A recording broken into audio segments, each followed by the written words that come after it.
حضرت علی علیہ السلام کا ارشاد ہے، جب تم دنیا کی مخلصی سے تنگ آ جاؤ اور رزق کا کوئی رستہ نہ نکلے تو صدقہ دے کر اللہ سے تجارت کر لیا کرو۔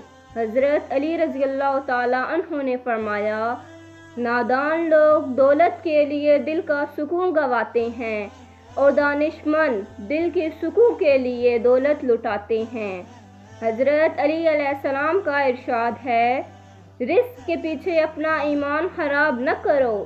رزق انسان کو ایسے ڈھونڈتا ہے جیسے مرنے والے کو موت۔ حضرت علی علیہ السلام کا ارشاد ہے، پریشانی میں مذاق اور خوشی میں طعنہ مت دو، کیوں نہ کہ اس سے رشتوں میں موجود محبت ختم ہو جاتی ہے۔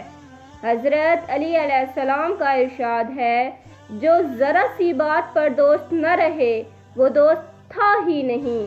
جس کو ایسے دوست کی تلاش ہو جس میں کوئی خامی نہ ہو، اسے کبھی دوست نہیں ملتے۔